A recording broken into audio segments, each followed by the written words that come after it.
former Minister of Culture and Innovation of Hungary, Ken Jimbo, Professor in the Faculty of Policy Management at Keio University and Managing Director at the International House of Japan, Mentor Becca, Executive Director of the Sami Frashuri Institute in Albania, and last but not least, our moderator, Noemi Pálfalvi, Director of International Relations at the Matthias Corvinus Collegium in Hungary. Give it up for our guests.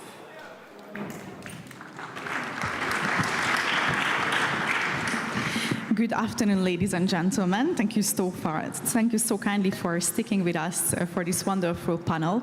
I don't want to do a very long introduction because we have all been hearing all day long about bloc formations, international affairs, and sovereignty. So let me put it together. My first question is going to be addressing the question of a la carte diplomacy.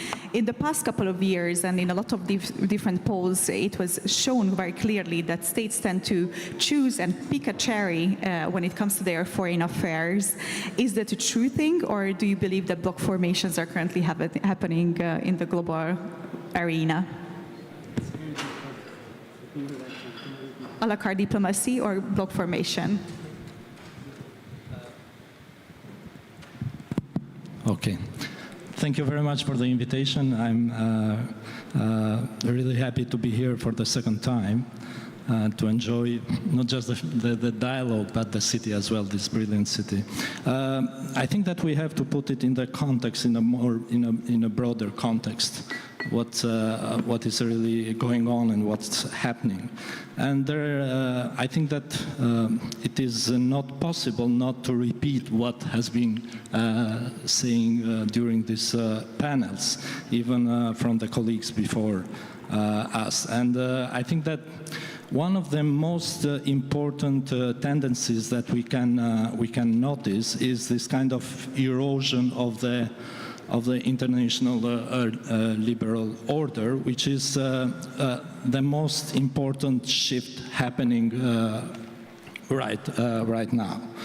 I think that this kind of international order was based on two basic pillars. One is the immense US power, of course, and the second one is a widespread belief among a pan-Western elite on liberal values. And both of these are gradually eroding. The second tendency is a kind of return to the basic principles of the Westphalian system, which is sovereignty, one, and the second, non-interference in domestic affairs of other countries. And all of this happening requires some kind of adaptation by the countries and other powers. And I think some powers are adapting in a better way, faster. Some others are lagging behind, and I think that Europe is lagging behind in this kind of adaptation, and we see this happening because this kind of thinking is very much embedded in European elites, not just the political elite and decision makers, but even within the intellectual elite, academic elites, and technocratic elites. So changing this kind of approach is going to be very difficult and is costing the Europe to adapt itself in this dynamics of changing of international order. Now, coming to the question to my country. Albania actually has been a kind of epitome of submissive foreign policy. So it has always had a kind of fully aligned policy with the United States when they understood what the United States was asking for, actually, because I can personally tell you that understanding sometimes what the US is asking is not a very easy process. a fully aligned policy with European Union, but lately we have seen a kind of transformation and a look for a strategic autonomy in conducting foreign policy, and we see this in relation to Turkey, in relation to the Gulf countries. Even in other instances, we have been noticing a shift in the foreign policy. And I think that this is the directions where the foreign policy, even of small countries like the Albanian case, is going. Thank you, Professor Jimbo. What tendencies do you observe in the world order? Sure. Thank you very much for inviting me to this important gathering. I'm from Tokyo, so let me offer my viewpoint from the Indo-Pacific perspective. You mentioned about a la carte diplomacy, and I think that it is happening by default in Indo-Pacific. When you compare the strategic space between Europe and Indo-Pacific, Europe is connected with the land, and then the east-western border during the Cold War to the Atlantic Ocean the distance is almost like 1,000 kilometers. But if you try to measure from the northern end of Hokkaido to New Zealand, that's 10,000 kilometers, all surrounded by sea and connected with the sea and air space. That allows not to have the NATO-style collective defense organization in Asia, but we are connected with Europe one by one with a bilateral treaty like US-Japan, US-Korea, US-Australia. Those are the network of the bilateral alliances that really combine with try to kind of customize the security engagement conducive to what they are happening surrounding that area. But something happening is the global distribution of power is rapidly changing, and we have listened so much about the US-China strategic competition that is a structural challenge that the United States currently faces. But the story of East Asia, or especially the Northeast Asia, is much more dynamic because the time is clicking much faster than what the United States and Washington, D.C. perceive the rise of China.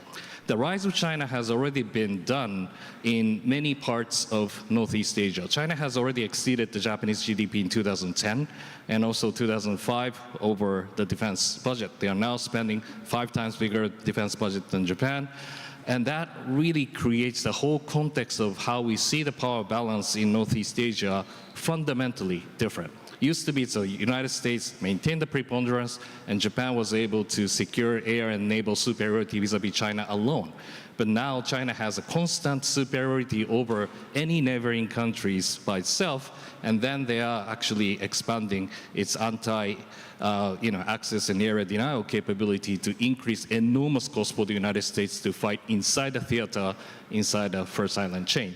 So that requires each of the East Asian countries to expand the viewpoint of the alliance and coordination mechanisms beyond the bilateral mechanism. That's where the Korea, Australia, Philippines, and Singapore, India comes into play as a minilateral organization. This is where we are.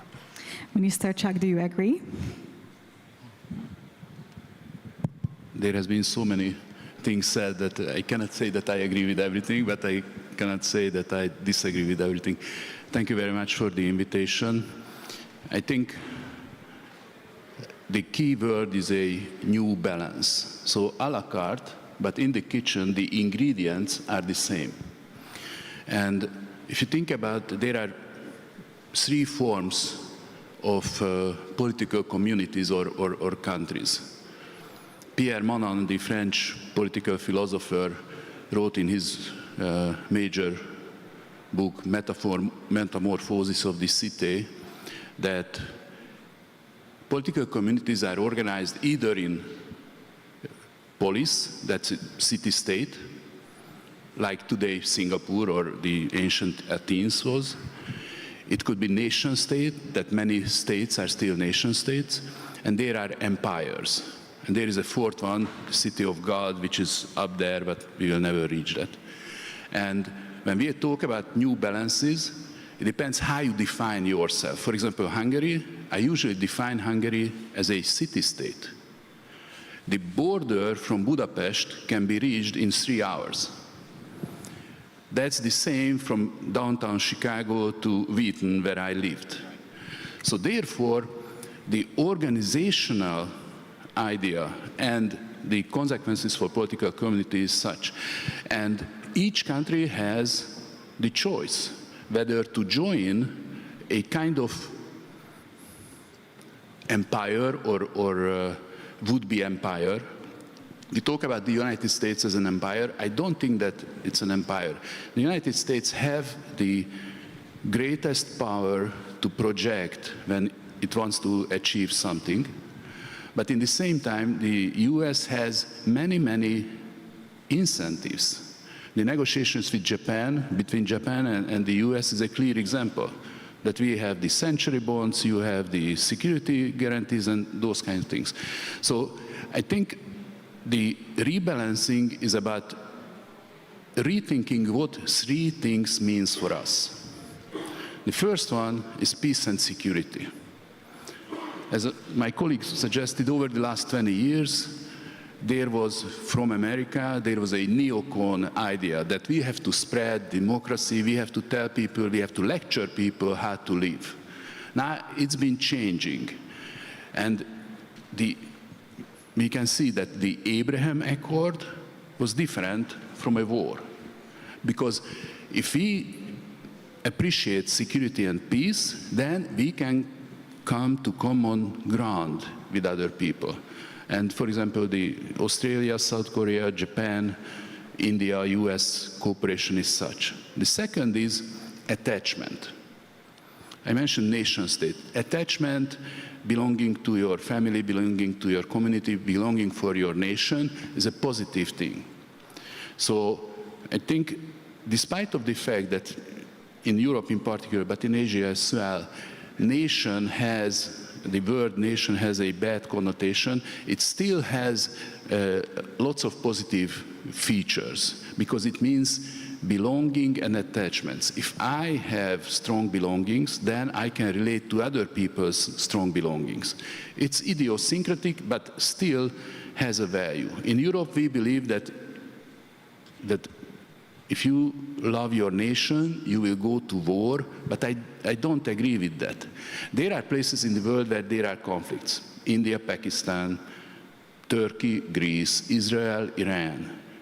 There, the international organization should come and large powers that can project power that, like the US. And I think what's going on right now, this rebalancing and the new role of the United States, not this lecturing, but bringing people to the negotiating table, giving options and benefits if one cooperates. I think it's a good choice. It's a pity that the Ukrainian war, Israel-Iran comes into the whole picture, but I think the president is only president for 150 days. So 10 times to come. And he and Marco Rubio and his team, I think, accomplished a lot already. So my word is rebalancing and redefinition what we mean, whether we really want to be, to go for security and peace and attachments and subsidiarity. That's the big question. And your choice is who you join. What is the perfect perspective from Indonesia, Professor Effendi? Well, thank you. Thank you for having me to this forum. And then, I think the situation right now, especially in Southeast Asia, is challenging because right now we see, I think, starting from, I think a couple of years ago, we see the geopolitical shift. And then the situation is not so favorable for ASEAN because now we face the options that you join the groups, which group like as mentioned that which group that we want to join in terms of this regional level and also in each country levels. So it is also challenging us in Southeast Asia, if you call it like global south in Southeast Asia, in terms of ASEAN. There is the, how to say, in one hand, we have to keep our solidarity, our unity, and our integrity as a one, what is called a group of nations in this region. But in other hand, each countries, they have their own interest that maybe somehow is also contrasting with the other countries in the region. So I can say that the geopolitics in the region, even it's challenging this organization, but it's also create options. So for Indonesia, we always think that there's always two sides of the phenomena. This challenge and opportunity. In one hand, we have a challenge because now we are also facing many what we call mini multilateralisms. There's some of groups there, and it's so attractive to us. And but in other hands, we have to. Luckily, we have some platform in ASEAN to sit together, to talk together about the situations, and then what we have to do. Maybe some people say that ASEAN is not really effective, but in my opinion, it's still effective up until now because ASEAN has a mechanism as a platform to where the member of the ASEAN can sit together talking about what is the situation and also invite and engage with the other major power in the regions like Japan, China, South Korea, and even the United States and also Australia. So this is a situation that, in my opinion, ASEAN become more critical right now, more important for us, not only to keep us in the regions to what is kind of like hedging, something like that, but also internally. Now we talk that, okay, now we have to sit again and define what the community that we want to develop. Thank you. Rami, I would also like to add for you a little bit of a different question, which is basically, we've talked a lot about different political barriers and very negative things when it comes to cooperating between different countries. What do you see? What are the main political barriers between Western nations and members of the Global South when it comes to our cooperation? Can you hear me? Is it clear? All right. First of all, I have to say, thank you, Naomi, for putting this together. I'm with a highly distinguished panel, and I'd like to thank, all the organizers for inviting me. This is a very, very interesting question because I think there is a certain amount of trust deficit between the West and the East. And I think with recent developments, especially in India with Operation Sindoor, it's kind of come up more than we had realized because probably the government in the US was the most anticipated. We had great high hopes from the government, and I think it's taken a step back. But having said that, these are, and please do allow me 2 minutes here, these are historical issues. When we talk about the West and East relationship, we also talk about it from, we can't miss out the idea of the colonial lens that is over and over used to see not just our foreign policy, but our strategic alliances. It's also always used to look at us from this lens of we don't understand our own political foundations in terms of, let's say, secularism. What secularism is for the West is not what it is for India. In India, critics would call it Nehruvian secularism. And therefore, we've always got some brickbats for it. I think if I was to take it a step further, you know, Eastern religions many a times, more often than not, have been seen as something that are less evolved than Western religions. That again puts this lens of, you know, it's an outsider-insider perspective. But this, of course, is a historical legacy issues. If we were to take a step further and look at what our ideological issues are, you know, they're differences. However, these differences are always seen as moral deficits.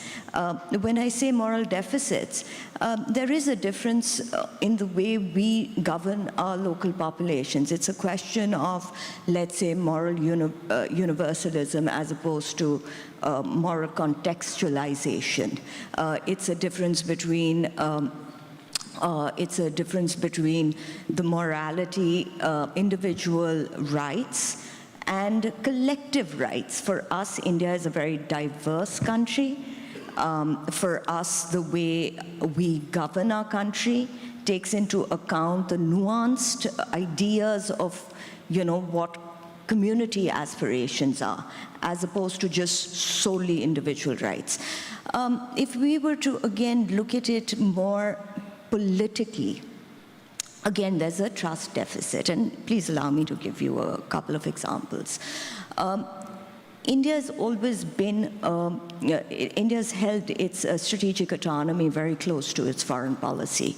From a non-alignment movement, we have moved towards, as a multipolar world, we've moved towards a multi-alignment movement. Therefore, it allows us to navigate regional blocks and do what is best for us, because this is a very large population. Our national integrity is primacy for us and the basis of our foreign policy. However, that also includes regional stability. I will give you a couple of examples. When the Citizenship Amendment Act happened, which was covered world over by the Western media, the Western media neither bothered doing great research. It spoke about minorities being, having their citizenship taken away. On the contrary, the Citizenship Amendment Act actually spoke about giving citizenship to minorities, persecuted minorities from the neighborhood. But there were about 30 to 50,000 students that took part in it. But let me tell you, there are 44 million students in the country. This is less than 1%, but it was made out to be in the Western media as a destabilizing, internally conflicted situation that Indian government, which is democratically elected, was not being able to handle. Number two, and please just allow me another minute. Number two, we looked at the same thing happened with Bangladesh in our neighborhood, a country that we had great relations with. Whether the West agrees or not publicly, the fact of the matter is 1 billion plus people do believe that the West was responsible for the regime change that happened of a democratically elected government installing an interim government that in most considerations in India is considered illegal. This resulted in huge amount of persecution of minorities in Bangladesh. Nobody passed a resolution. Nobody spoke about the minorities that were being persecuted during the switchover regime. Number three, while we talk about the Rohingyas in Bangladesh, we somehow forget there's all this, you know, there's all this public sort of support on repatriation, so on and so forth. Again, you know, the hypocrisy of it is that there is no talk about the repatriation, which we were trying to bring in through the Citizenship Amendment Act, for the minorities in countries like Bangladesh. So this sort of hypocrisy becomes very entrenched in the Indian mind, mentality, and the social fabric. And that causes a great deficit of trust between both the countries. Having said that, you know, I think we do have and we must appreciate, and this is not, I'm not bashing the West, or I think they just don't understand the nuances that come with, you know, countries that are non-Western. You are at the risk of annoying and distancing over 1 billion people. You're at the risk of annoying and disturbing the largest youth population in the world. And we are a highly robust democratic country. Public opinion matters to us. So I think if you were to say how the East and the West were to come together, I think it would be on the basis of mutual understanding, having nuanced understanding of each other's political systems, which may not be exact, but we share the values of democracy, and I think that is primacy to what we see as our foreign policy. After this very great overview, I would like to focus a little bit more on country specifics.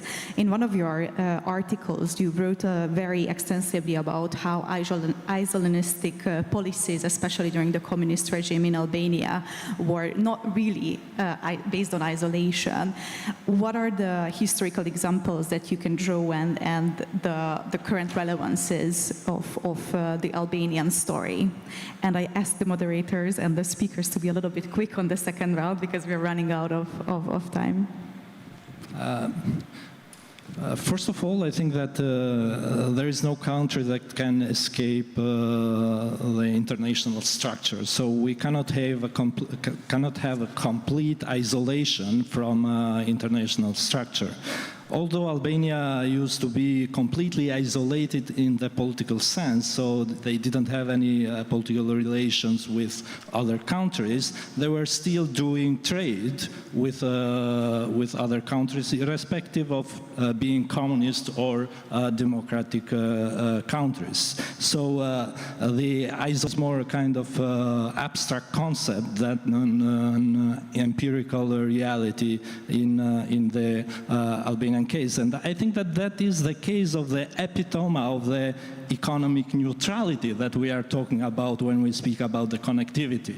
But it has its own limits because the Albanian case is quite unique. It's not something that can be generalized, and it is very much related with a specific political context. Now we see that immediately after the fall of the communist regime, Albania moved to a more natural direction, which is a foreign policy that is aligned with the biggest players of the region. European Union and then United States and so on. But I think that we are witnessing a kind of a return to a more, to a deeper strategic autonomy, although in one sense we are having a deeper integration with the European Union. On the other sense, there is a space and room to pursue more a kind of foreign policy that is more autonomous when it comes to economic connectivity, digital connectivity, transport connectivity, and so on. Professor Jimbo, in one of your recent articles at the Japan Times, you made some comments about the U.S. new foreign policy and the fact that you think the U.S. is not really prepared for leading a multipolar world. And it obviously has a huge effect on the Indo-Pacific and on the Japanese perspective. Where do you think the Japanese connectivity strategy is headed? What are the next steps with this new administration? Sure. I recently wrote the op-ed titled "The United States is Unprepared for Multipolar World," and I hope I still have a chance to go through the immigration to the United States. I said this because there are very little academic articles and policy papers by Americans talking about America's position in the multipolar world. And that is, the reality is progressing towards that directions by looking at any economic projections towards the 2040 and 50s and emerging 7, overtaking a G7, and definitely the emerging economies, the portion of the distribution of power is rapidly growing. And one of the frustration of the Global South agenda is that those are the cluster of the country who have been uncomfortable to be not given the proper representation in the international organization and affairs, although their capacity to deliver those powers are growing. And so there's a fundamental, I think, mismatch between what the distribution of power look like and the world composition of the rules and institutions that arise.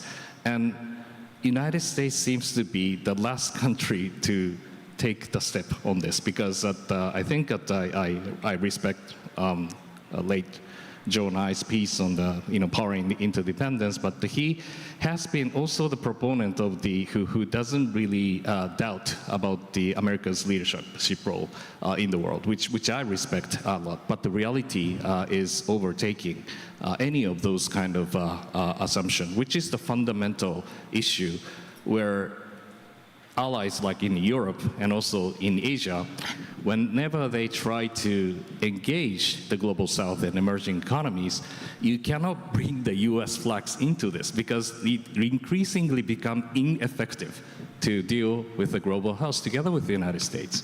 And this is particularly the issue for the allies. Right? We wish that those kind of G7 expansions and friend-shoring roles and like-minded states expansion should be still viable in the world, but because of not adapting itself to the reality of the growing nature of the world, it has become irrelevant.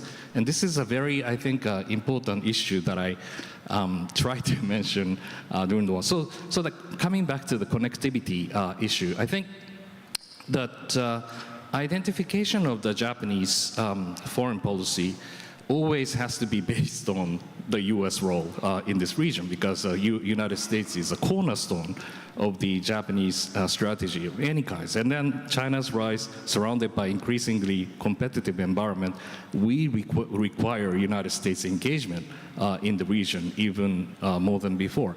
But at the same time, I mentioned about the diversifying, the importance of the emerging economies. We definitely have to have alternative strategy to deal with it. And here comes the connectivity projects through the infrastructure buildings and engagement, the technical transfers, investments in many of the digital fields, and try to be as rule-based and open as possible.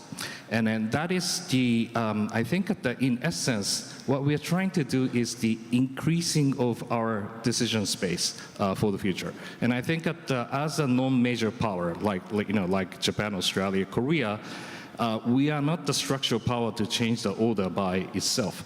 But I think it is very important to hedge against any kind of the options that the major powers may take to make ourselves as resilient as possible. That needs the multiple way of the supply chain resiliency, engaging to the different kind of economies of our own, and enhancing the private sectors and business economies, business activities in those emerging arenas. And here comes the connectivity concept comes in under the concept of the free and open Indo-Pacific. Minister Chuck, you're representing a country that is part of the European Union, and obviously as a Hungarian, we need to talk a little bit about where is the line between sovereignty and European policies. I don't think I have to mention to this audience that the European Union has withheld funds, for example, in Hungary, based on claims on a democratic decline. Where do you think is the role of the European Union, and where is the Hungarian line of sovereignty ends? Hungary has been a frontier country for more than 1,000 years. Civilizations and major powers met here, from east and west, north and south, Turks, Germans, Russians, you name it. So for us, the art of survival is connectivity, and the other end of the connectivity is periphery. We Hungarians, we learned that when we live in an environment where we are at the very edge, on the periphery, we always lose. And this is why our vital existential interest is connectivity. to work together both politically and economically with willing partners. And we can call it multipolarity in business as well, but if we can agree with countries on security and peace considerations and accepting each other's attachments and way of life, then we can get by. There is a role in it for the West. We have to open the doors. We have to reach out. And the EU, what Noemi, you mentioned, going back to the first metaphor, the à la carte, Brussels is a place where there are no ingredients, no kitchen appliances, just words. If you look at how many statements were made that Europe will play a major role in Africa, what happened? The French even withdrew from Africa. We are talking about Asian issues, for example, different problems, Pakistan, India. Can Europe do anything? No. Not even intellectual argument can come. So Hungary is seen as a bad boy in Brussels because we still say that connectivity counts. We don't want to be a periphery, and we still have, hopefully, the intellectual capability to argue for good solutions. And I give you just one example. There was a major outrage when President Trump suggested that Gaza will be rebuilt by Americans. And that was a bluff. After a month, the Arabic countries came up that, okay, we will do it. And this is the idea, subsidiarity. Those people who are interested in that region should take control of their destiny, otherwise some other people will take control. And that's what we have to do. And on the other side, for the global south, or however we call it, or India for that matter, is the responsibility of the elites of those countries to be realistic. Forget about resentments. We cannot cure the problems of the past, but we can build a future. So those elites should be able to come up with ideas. I would say if new thoughts about the new global order or connectivity, the good arguments will not necessarily arrive from Washington, D.C. or Brussels or Istanbul. Intellectually, we are equal, so there should be more and more thoughts coming out. This is why I saluted India to be more active in the international field, or for that matter, the Gulf countries as well, to suggest solutions that can compete with the ideas that is raised from Washington, D.C. and Brussels. And we Hungarians, we want to be a champion of it. And we are not inventing some new things. We go back to the natural law original that was our common heritage as human beings 2,600 years ago. Confucius, the Tao, Christianity came from the same source. So we have to reinvent ourselves, and the Global South has equal say in it, but the elites should be prepared to say it, what they want. This is basically a Hungarian competitiveness strategy. Professor Effendi, how can countries like Indonesia be competitive on the global arena with such superpowers emerging in the borders and in the area? Thank you. Actually, geographically, Indonesia's position is much like Hungary, because we are in the crossroads of the Indian and Pacific Oceans, and we are also in a crossroads between the continental Asia and also Australia. This geographic position actually lead us to influence our foreign policy, and of course it's also related to the connectivity. So since our position in the strategic area, so we always talking about connectivity. So connectivity actually the critical part of our foreign policy. But Let me explain a little bit about Indonesian foreign policy to get that kind of the competitiveness, but from a different perspective than maybe other panelists in this morning, even they mentioned about identity. So my perspective is from constructivism perspective. So actually, what it's happened about 10 years ago, when the new government under President Joko Widodo, at that time, raising the new vision of Indonesia as the global maritime fulcrum. So the background of this vision, actually, the way Indonesia view these the geopolitical situations that, like I mentioned before, this also brings a challenge, but on the other hand, it also brings the opportunity. But in Indonesia itself, it brings, so this geopolitical situation brings like a situation that we should to revisit our identity. So then, and the President Joko Widodo on that time embracing the one of the national identity of Indonesia, the maritime country. So based on this perception about our national identity, then the governments of Indonesia developed the visions as the what is like a connector between two oceans, and more than that, Indonesia tried to play bigger roles in maritime issues. So the idea of the global maritime issues is based on that. And the other thing that I also have to mention is about redefinition of this our maritime identity also bring us to what we call post-ASEAN foreign policy. It doesn't mean that Indonesia abandoning the ASEAN, but Indonesia tried to expand. This we borrowed from Indian philosophy, the term of mandala. So if you are familiar with this one, it's like the circle of the influence. So for a long time, Indonesia focused on the ASEAN, and up until now, actually, ASEAN still Indonesians, is still the center of Indonesian foreign policy. But then, looking at the situation in the Pacific, then we try to expand our visions. Still, ASEAN matter, but ASEAN is not the only one. So that's why in the G20, you can see in the G20, Indonesia try to more active beyond its traditional regions.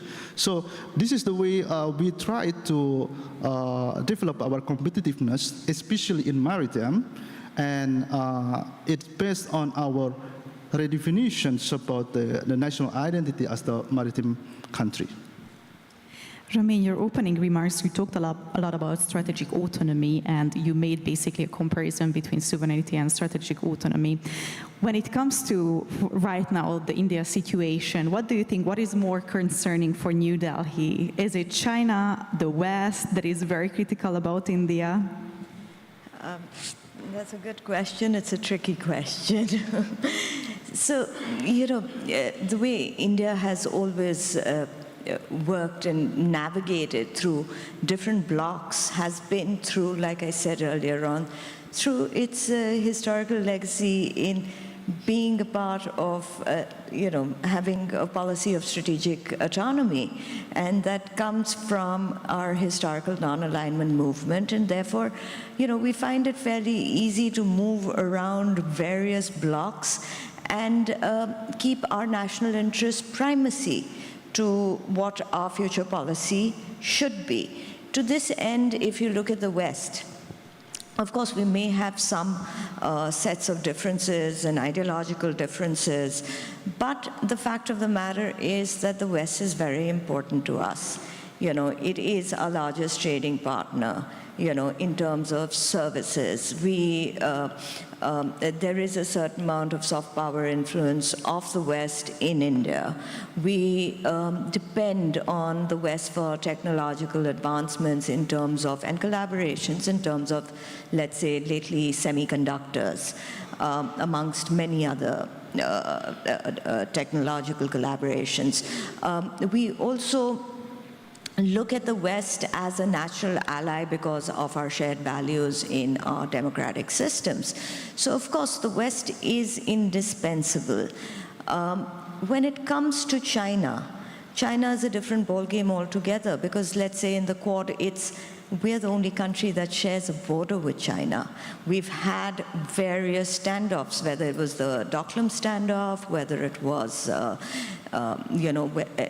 in other times, whether it has been the liberation of Bangladesh, whether it has been the recent surgical strikes on terror camps in Pakistan.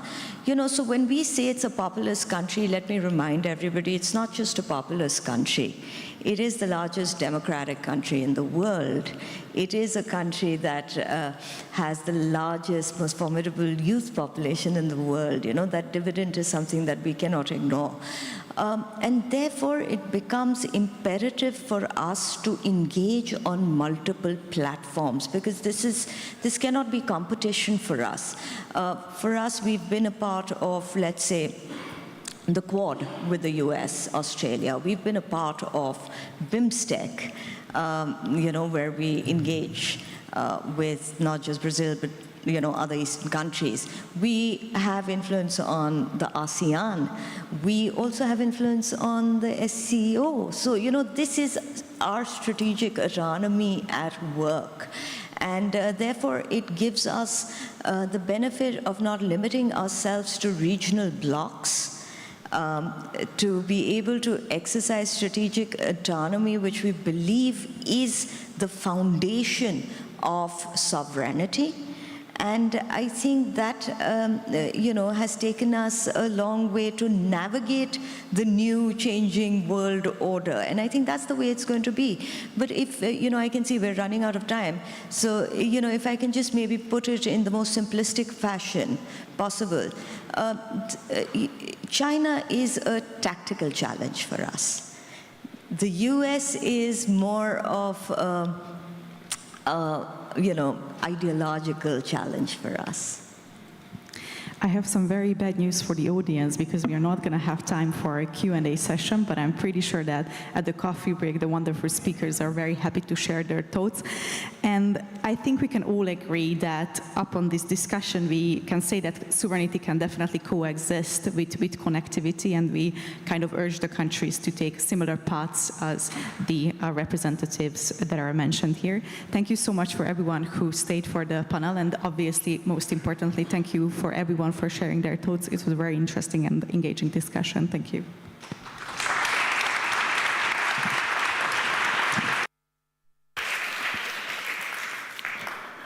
A big thank you to our distinguished panelists. We will now have a half-an-hour coffee break right outside those doors. This break is the perfect opportunity to follow us on Facebook, Instagram, X, or LinkedIn to get updates and catch up on any insights you may have missed. Please use the Budapest Global Dialogue or BGD hashtags to share your thoughts and keep the conversation going. We will see you back here in 30 minutes for our next panel discussion, which will be focused on the Central and Eastern European regions, the Balkans, and the Caucasus.